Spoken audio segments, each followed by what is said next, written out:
Hey, what's going on, guys? Brandon here with Texas Plinking with a video that's honestly more of a continuation video.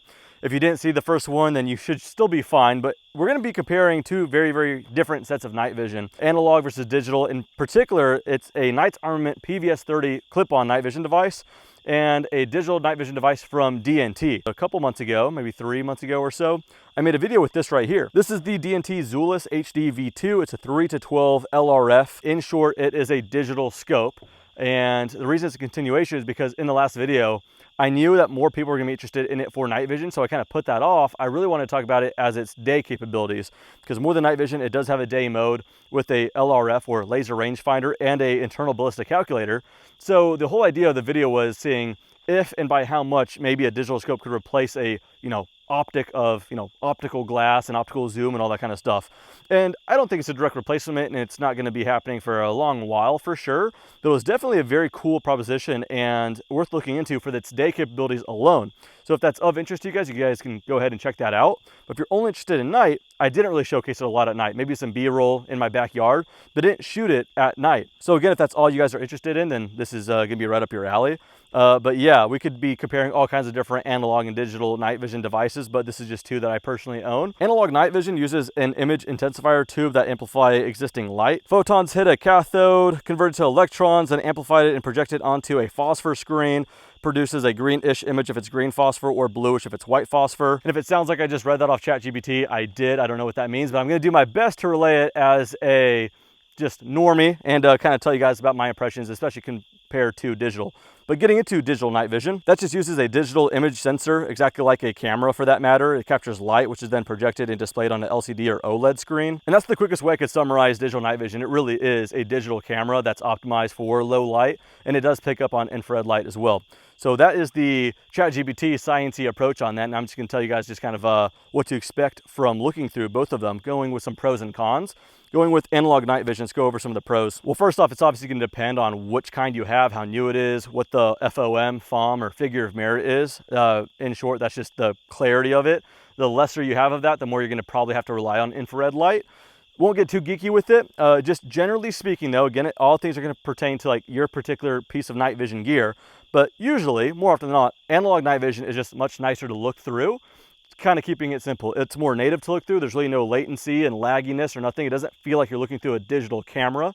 It just feels very native. It's a very cool experience under the right circumstances with the right kind of night vision for sure. And you have to pay to play for that, but it's very nice to look through. Both green phosphor, but certainly white phosphor, Gen 3 Plus with really good quality. It's really cool. And that's kind of it for the pros. It's very nice to look through. Some cons though, the image intensifier tube can be pretty fragile. You do not want to expose it to a very bright light. Yes, you could get into it and say, oh, they have auto gating, they could protect themselves to an extent. Good practice. You do not want to expose these things when on to bright light. It is not good for it, and that's a good way to ruin a very expensive purchase for sure. And that's the other con. They are just very expensive. The barrier of entry for thermal has come down very heavily. Night vision though, analog night vision is just one of those things that they just really don't come down. A lot of it comes to being that they produce an image intensifier tube, and if someone like L3 Harris or whatever have expectations up to here and it's just not up to their par for their figure of merit, or it has blemishes, they just scrap them. And so it takes a lot to produce a really good image intensifier tube to this day. So very expensive to produce. That's why they're expensive to buy, of course. So those are the cons, but when you get it right and you take care of them, very cool pieces of gear for sure. Getting into digital night vision, well, some of the pros of that is they're a little bit more versatile in the sense that, like I said, they really are a camera. This camera happens to have a reticle, so it's used as a night vision scope. And so that being said, you're dealing with more of like a computer in that sense. So very easy to zero, one-shot zeros, just like the D&T Hydras, the thermals I talk about all the time. You could go ahead and take a shot. If you see a hole on paper, you could freeze frame it, like screenshotting it, and then move the reticle to that hole, and then it's zeroed. There's a recording on here as well, 32 gigabytes of memory built in, records video, takes pictures, records audio as well. So very versatile in that sense. It's not easily damaged by bright light. In fact, you can do that because it does have another advantage, is it does have a day mode, so it's not, just limited just to night vision. You can shoot it during the day, as I did in that video. And the obvious, of course, it's just much more affordable. Digital night vision will just always be less expensive than analog night vision. The impressions you get looking through really good digital night vision like this, it doesn't feel as native, but it doesn't feel bad either. It just feels like you're looking through a digital camera, now optimized for low light, and it happens to be a optic. Another thing is they're usually not as sensitive to low light as well, or light amplifying. And with that being said, they usually rely on infrared light a little earlier than analog would. 80–90% of the times I use digital night vision, I want to rely on infrared light. And so that being said, a lot of times with digital night vision, they include an infrared illuminator, this one included. You could look at that as a pro, but again, analog may not require it quite as quickly. All right, getting into the specifics, starting off with the Knights Armament PVS-30. Very, very cool unit for sure. The quick story on this is a refurb for the civilian market. The military used to have these. And from my memory, the ones that take 2 AA's were the militaries. They switched to something that takes a 123, and then these went out to the civilians for a pretty penny for sure. That being said, they are very, very heavy. They are only clip-on, so you don't have reticles. They are not night vision scopes. They just go on the front of, in a Picatinny rail here, they go in front of your actual scope. And you could actually have a lot of optical zoom. So you could actually do some medium long range. Just shy of 3 pounds, I think it's 2.9 pounds. Not only that, but it's 2.9 pounds at the front of the gun, so kind of hard to lug around. This one here that I've had for a couple of years now. This happens to be a Gen 3 with a green phosphor tube. It's the one that takes 2 AA's as well. And here's just a crazy number for you guys, just to throw it out there. The highest end of PVS-30 as far as price points, from what I see online, they could get really, really close to $15,000. To be fair, that is a later model with a better battery system, probably a better FOM, figure of merit, so better quality. They might be white phosphor at that point, but you can get a brand new one today for, I think the specific price at the time I'm shooting this video is $14,978. All right, so that's the peak of PVS-30. Refurbs, much like this one here, they kind of vary. It's kind of a niche market for sure. You could get them for somewhere between $5,500, maybe $7,000. I think one is on eBay or sold on eBay for $75,000. Again, you're gonna have to check into their particular specs and servicing and all that kind of stuff, make sure they're in great shape. But that's roughly the price point you could expect on a refurb like this one here. Now, not to bitch and moan too much, but I gotta talk about my personal experience. I've had this one for quite a while now. Not a while, I'd say maybe 4 or 5 years. And I have enjoyed it. And a good habit to have with all things that take AA batteries, certainly your EOTechs or your night vision, definitely your night vision. You want to not keep your batteries in there. Certain batteries I'm sure are safe for it, but more often than not, good practice, don't have your batteries in there. And I've done that all the time. But one time I did forget the batteries in there, kept them in there for a few months and they got corroded in there. So one battery we were able to take out, one of them was stubborn. And so I had to contact Knights Armament, and by some grace, they got back to me and said that they would in fact repair it. And I didn't know what it would cost. I thought maybe 100, 200. When you buy these things from refurb, you only have a 1-year warranty. I was well past that. And so I sent it out to them, waited weeks and weeks, and then finally they hit me with a quote of $633 to repair it. I asked why that is. And they said if I don't like it, they would waive the $250 diagnostics fee and just send it back. I didn't even know there's a $250 diagnostics fee, so we were in it, baby. So I spent $633 just to get this thing back up and running. So I am in it for sure. So expensive to have, expensive mistakes. If you make mistakes, I can imagine just burning up the intensifier tube.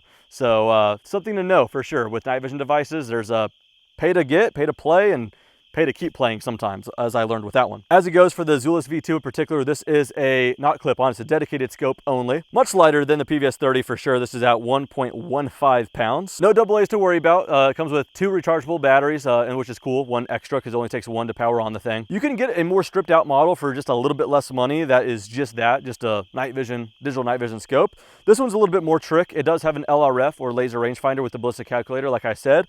Might be really, really cool for night applications, but definitely more so for the day, and I use that in that video. I did mention it does have an infrared light built in with multiple different brightness settings. You have different gyroscopes. It'll show you your tilting from left to right, your shooting angle, up and down, all kinds of stuff like that. In fact, I could dive into it even deeper and make this like a hour-long video. I'd rather spare that. Between this video, I think I covered the majority of it. If you really want more, go and see the last video I uploaded from a few months ago. That's kind of the quick summary on it. Of course, we got to go over price point. Full price of everything, but it's rare to find. It's $9.99, but usually on sale for just under $780, I think like $776, and they're cool enough to have a discount code. Code Texas Plinking does save a good amount, and it brings it to, I think it's $699, so a tick under $700 for this particular one with the laser rangefinder and ballistic calculator. If you're not interested in that, you save a little bit more money. That discount code applies with all the other models as well, so check it out. I've got the PVS-30 turned on. We are at 100 yards. We are at the base specification on this optic at 3.5 times zoom. All right, that's about as best I'm going to be able to get it here with my phone. You can see that there is a big square to the right, and there's a silhouette just to the left of where the reticle is. You guys can make that out no problem on the phone. doesn't look that great. In person, me looking through there, looks, I don't know, I would say marginally better. Honestly, the phone's capturing it pretty okay.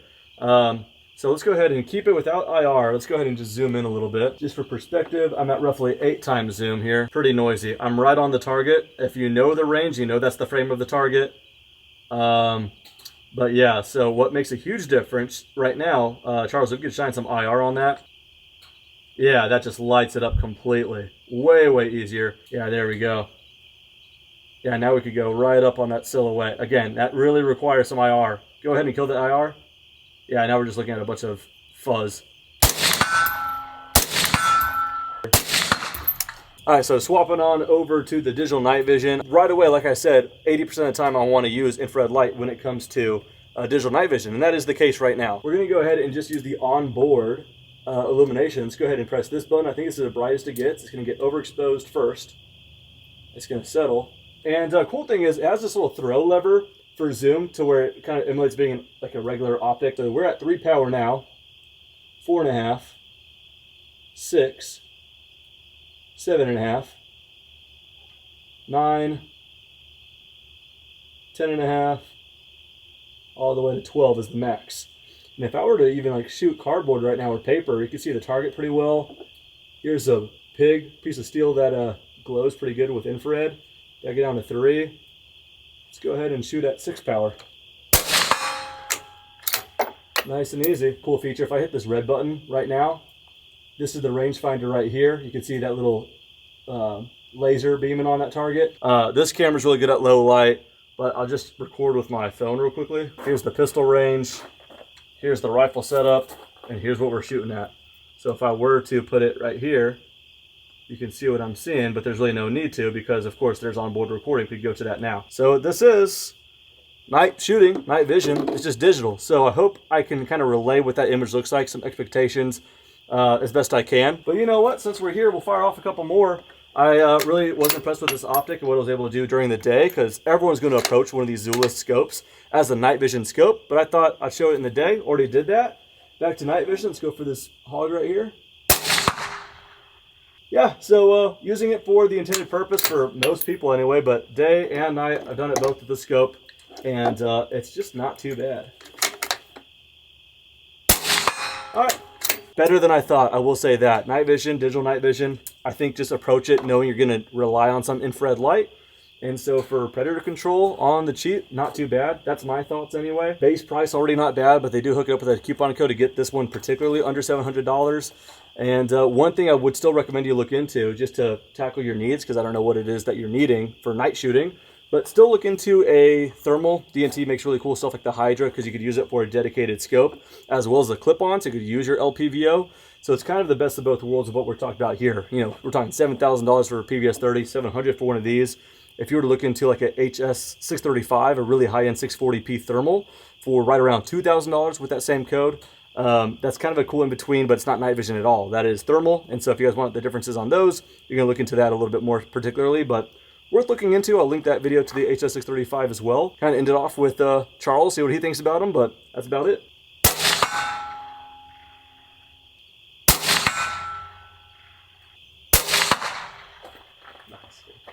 Thoughts? For $700 anyway. I mean, it's pretty surprising, honestly, when you compare the price of a PVS 27. Oh yeah. 30 for $700. That's fucking. You want to look through it? It's pretty crispy, man. Yeah, not bad. Not bad at all.